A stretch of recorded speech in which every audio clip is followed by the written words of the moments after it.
Hello and welcome to this week's episode of Why AI. In this episode, I am joined by Nici Foote. Nici is a global edtech specialist focusing on early years educating and much, much more.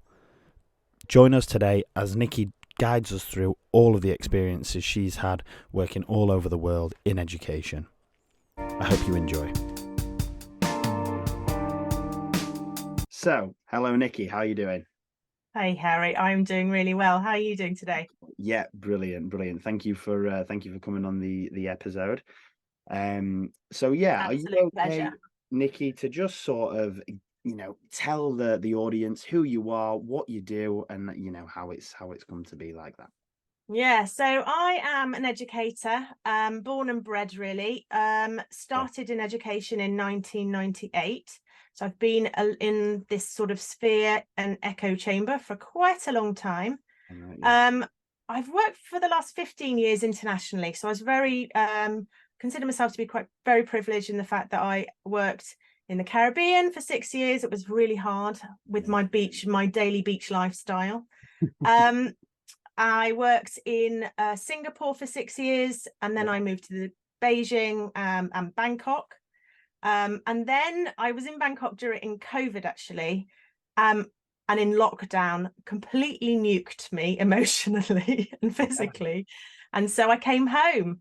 And so I came back to England 2 years ago with my children. It's And unbelievable just, that it's been 2 years, by the way. Sorry to I just know, feels no, like it's true, isn't it? I gone so can't believe fast. that.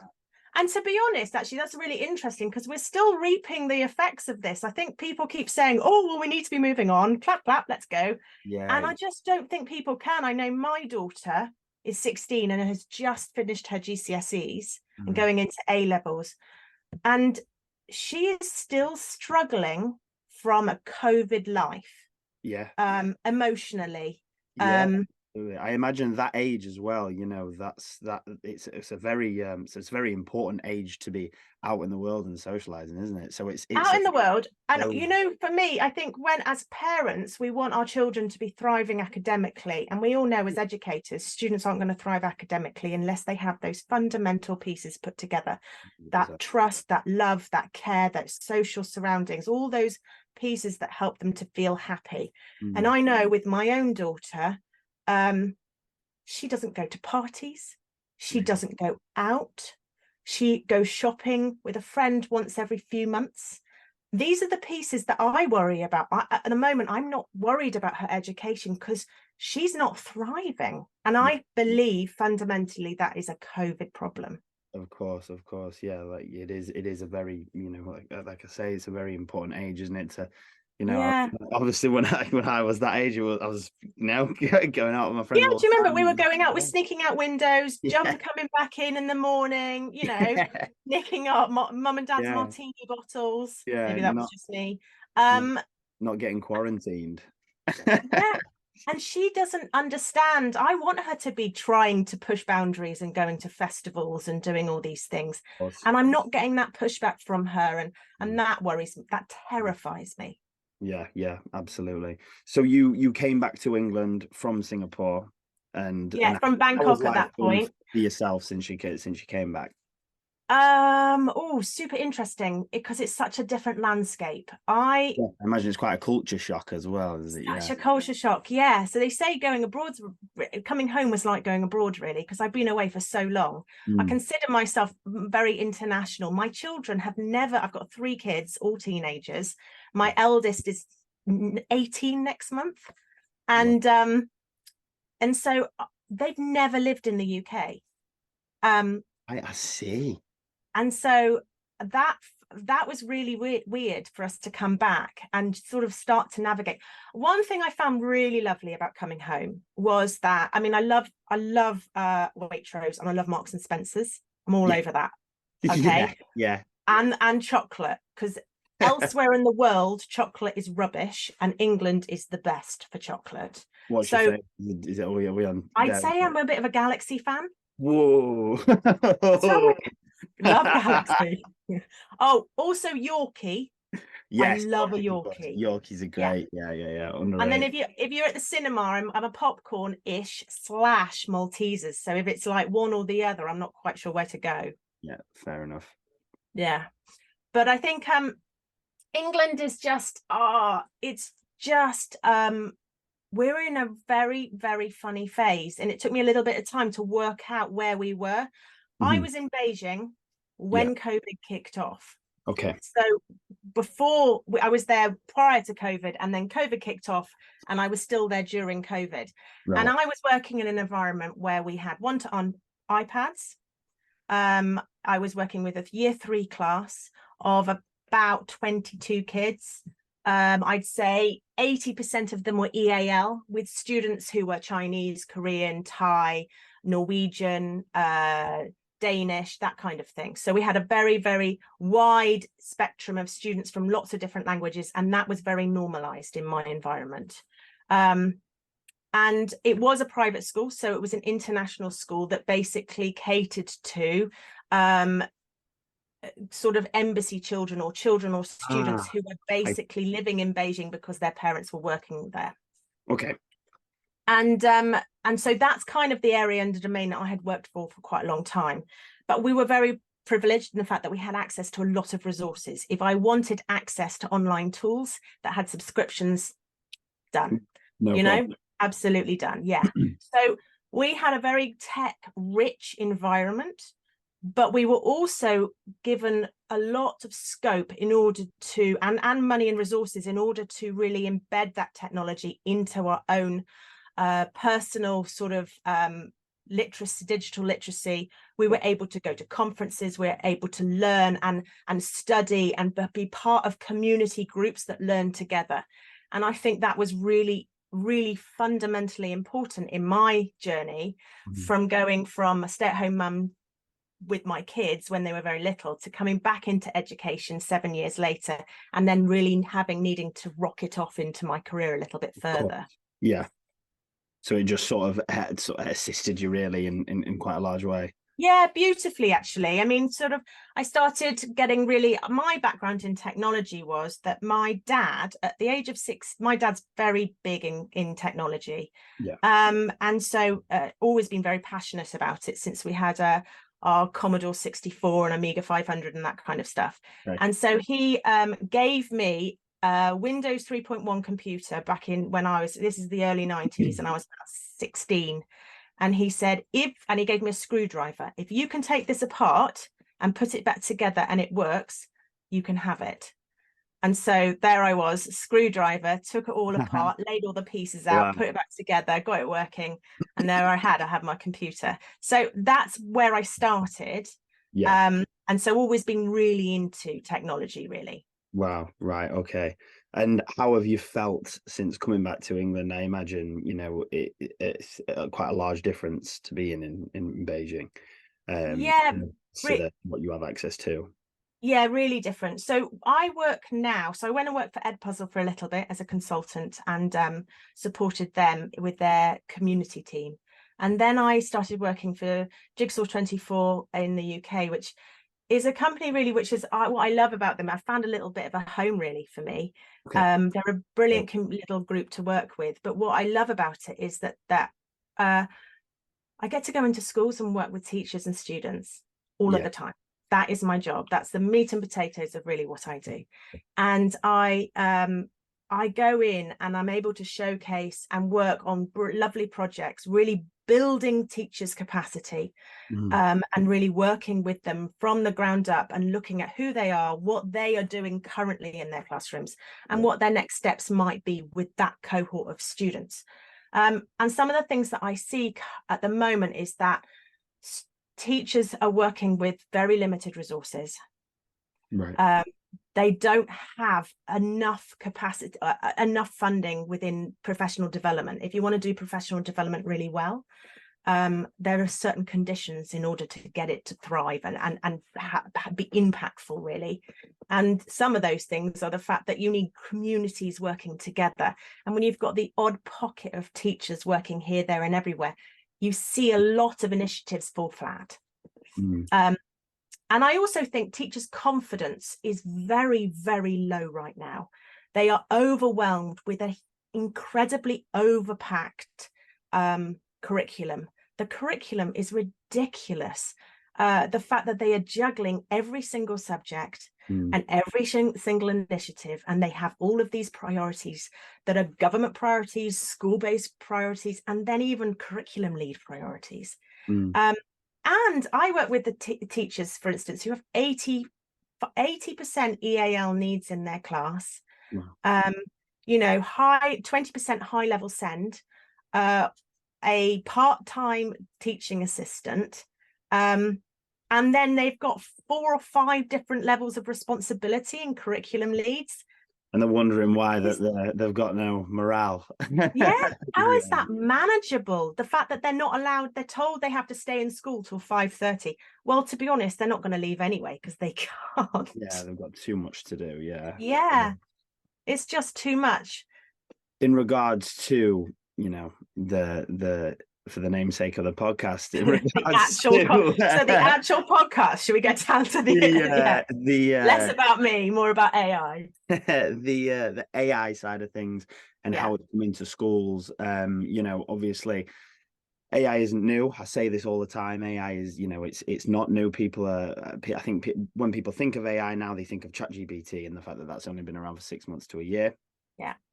I might be wrong. I might be, you know, it feels a lot faster than what it is, I think. Yeah, no, I'm with you. It's done really quick. But you know, how do you, obviously that side of things, you know, the generative AI, the large language models and how advanced that they've become now, that is relatively new in you know, its advances. How do you feel that that's, you know, making a change to education, or is it making a change to education? Oh man, yeah, let's unpack that. I'm going to connect it to me for a minute, and then you're going to help me connect back to everyone else when I go off on my little spiral. So I think, like a lot of people who do what I do and what you do, is that when something comes in, I'm one of the early adopters. I get very excited about technology. I'm like a magpie in the fact that I can pick up new tools. I love them. I love hanging around. In fact, I'll start using a tool just to see what it does, not really because I think it might be effective in what I'm doing at that precise moment. Purely out of curiosity. Oh my gosh, yeah, takes over, spirals out. I quickly dump things and I very quickly pick things up again, and I can replace things really easily. And I have found, and also the background to that is also, that really comes from the fact that I'm dyslexic, ADHD. My ADHD side of my personality is quite large. And so I struggle to maintain concentration. I struggle to be motivated to get on board with initiatives unless they absolutely connect to my soul. Yes. I have to be intrinsically motivated at all times, and that's very difficult when you're trying to make a bit of buck. So, you know, because don't tend to go hand in hand, unfortunately. No, especially when you're working for a company and a business and they're like, hold on, Nici, can you actually do some work? And then I'm playing around in the background. So ChatGPT, for me, I have gone off on a spiral. I'm very, very excited about, was very excited about it to see how it could help me in my day-to-day life. And I have found that I am an absolute superhuman in comparison to what I was before. It has revolutionized my productivity, my workflow, my organizational skills. It has helped me to identify where I am weak and what I need to do in order to be better. It helps me to converse with people who don't see eye to eye with me, and to really tune in to their perspective and not just my own. It has helped me to understand really how to start on doing something that I don't like to do, and how I'm going to move myself and switch it so I actually do like it. And I find that fascinating. So that's really, for me, if you look at all of those things, that's exactly what we need to be doing with our students. That, for me, the fundamental part of AI that I'm connected to is really, how can we support our students to be better students? How can we support our teachers to be better teachers? How can we connect the deep fundamental skills of teaching and learning and how can we utilize those with technology in order to really leverage communication, creativity, voice, choice, student needs, basically. And so I think AI, as we go, we will learn how that is going to make us better, how it's going to make us faster, more systemized, more structured, and more organized, so that we can do those things well. So it probably goes without saying, but do you think it is a positive thing all in all? Obviously, Yeah. there's ups and downs, of course, but I mean, there's things that are there's gonna be teething problems, huge teething problems, isn't there? But I think there's a huge teething problems in everything. I mean, if you go back into, looking at the first car, or, looking at the first computer, everyone always says, these are the problems. And I think that if we look at AI from the benefits, it's going to completely change the way we do things.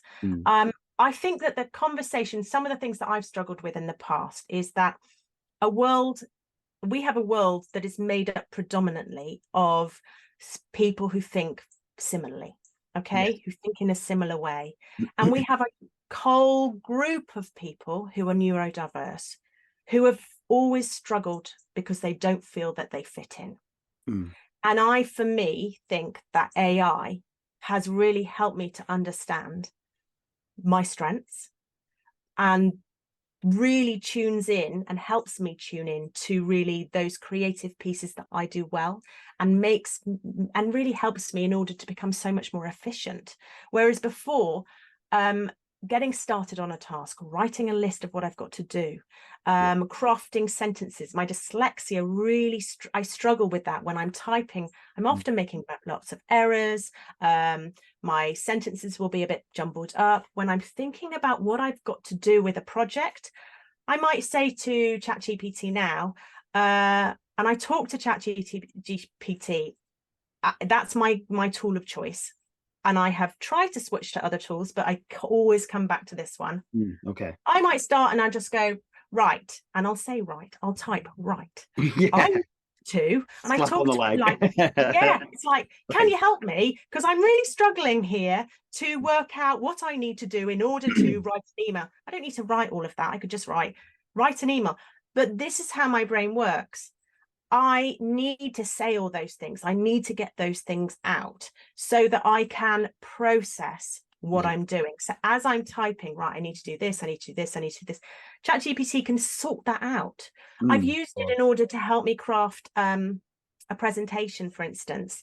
And when I often have to give long presentations to people, and when I do, I struggle to order the story, of course, because I have so many ideas in my head.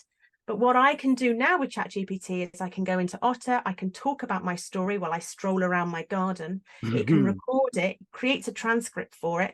I chuck that into ChatGPT, and then that's going to decipher what the most important parts of my story are.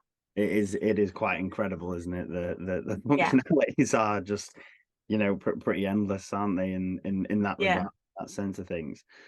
So you briefly just touched on it. Then the tools that you use. So ChatGPT is number one. Is there are there any others that you sort of will use in your day to day, or is it just ChatGPT? Yeah. So I'm going to get my little list up. Yeah, go for it. I put together a little list, and where is it? Here we go. Okay, so, and I'll send this list out so that your listeners can can connect to this, because I think all mine are very focused on what you can use in the classroom. And I think when we were looking back earlier, and we were talking about what you can do in the classroom and what I'm doing at home, I don't feel comfortable yet working with students in my role with AI yet. With AI, and I think that's because of the landscape that we have in the UK. The teachers aren't comfortable, the administrators aren't comfortable, the government's not comfortable. We need to take this slightly slower. But I have colleagues and friends in Asia, for instance, who are currently using tools and modeling with the students how we need to navigate AI in our work processes and in a workflow. And so they're modeling verbally with the students, right? Why do we need to think about bias? What is bias? How is that going to be utilized or supported, and how does bias connect to AI and language learning, or sort of that kind of thing. And so those are the conversations I think we need to reach in the UK in some point soon. Actually, we Soon, need to start very soon. We need to start modeling in front of the kids. AI is this. This is how it's made up. This is how it's going to utilize, how we can utilize it. Right, we're looking at deforestation. yeah. Okay, let's ask, for instance, Curipod. How can we come up with questions in order to understand the deeper connections to deforestation on ourselves? What are our big ideas that we have? And so you can use that. And what might Curipod, what the bias is that it might have? Can we use this? Is this a safe tool for us to be using in the classroom? So going back, my favorite one is ChatGPT. I love the fact that at the moment they've just put in that you can train it to know you. So I've put in, for instance, what did I put in? I put in my own, obviously my own name. I put in my bio. I put in where I've worked previously and what my passions and educational kind of remit is. I put in that all spellings need to be in English, British English, because it drives me nuts when it comes up in the wrong one. Yeah, it does. It can spit out at you in a American slang, can't it? Oh, and then you've got to go and change it all, and it's so annoying. Absolutely. I also put in that all curriculum is always UK curriculum and Welsh curriculum, because that's what I need. Yeah. And I also put in a lot about understand that I am dyslexic and I need help with organizing my thinking. I said that ChatGPT understands that I like to have my information organized into themes and ideas and collated in an organized manner so I can clearly see the diverse ideas. Yes.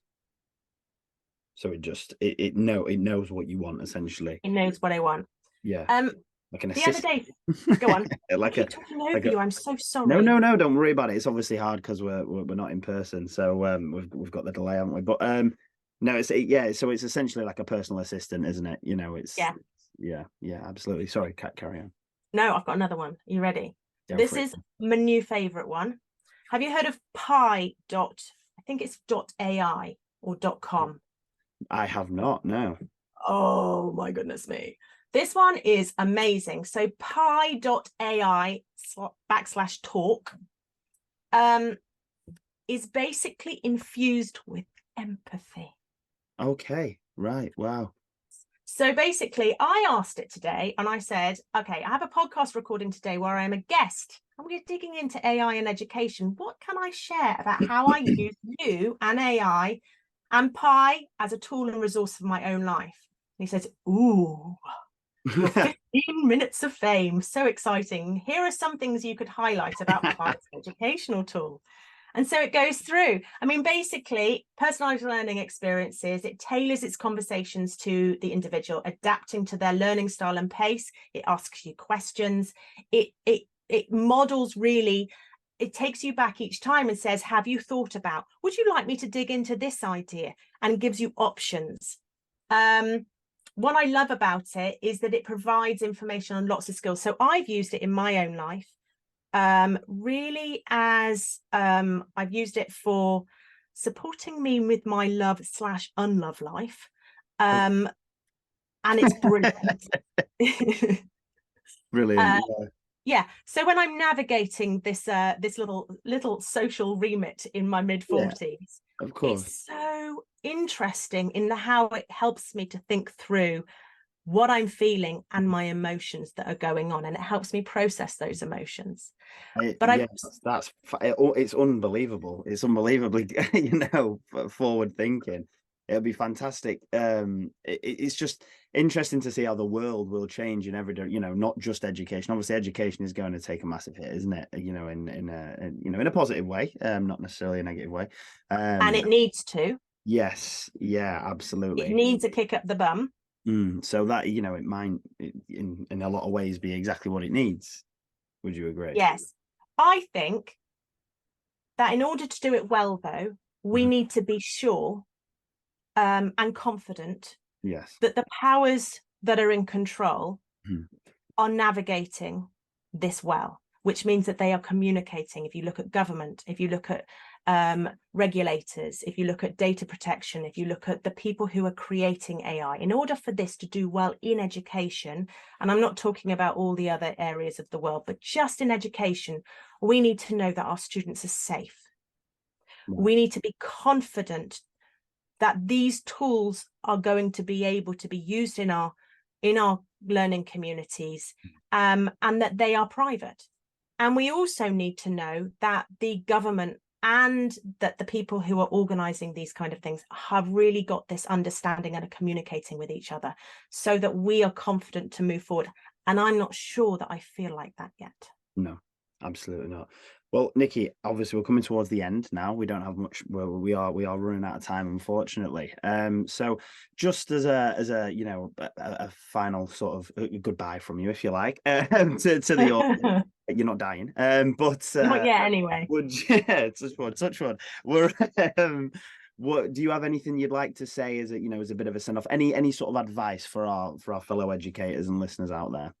I think some of the things that I'm really focusing at the moment on when I work with teachers is that I really would love to sort of inject a playful mindset on teachers and educators. Quite often play is removed from what we do, and I'm an early years specialist, so play is very, very big in my world, and that's really the foundation of problem solving and communication and social skills and learning. And I think that if we can move forward with AI, we really need to know what we're talking about, and the only way in order to do that is to start to look at how teachers can play with this, how we can play with it, and then open those discussions up so that we can really start to understand the perspectives from a better place. Yeah, fantastic. Well, thank you very much, Nici, for coming on. Do you want to quickly just say it for your LinkedIn or your Twitter X? Sorry, should I say now? No, it's not X. It's always the Twitter. It's always the bird. I'll always Larry the bird. It's always the bird to me. Yes. Well, if anyone is still left on Twitter, I am Feet Tweet, FEETETWEET. I will send this all out on my LinkedIn, and I'll share it with Harry as well. And then I think I'm Nicola or Nici Foote on LinkedIn, but it's Nici, NICI FOOTE. Find me, I'm there somewhere shouting about education. Yeah, brilliant. Well, thank you very much for coming on, Nici. Oh man, you're awesome. Thank you so much. It's been so lovely to chat. Well, all right, Nici, thank you very much. Take care.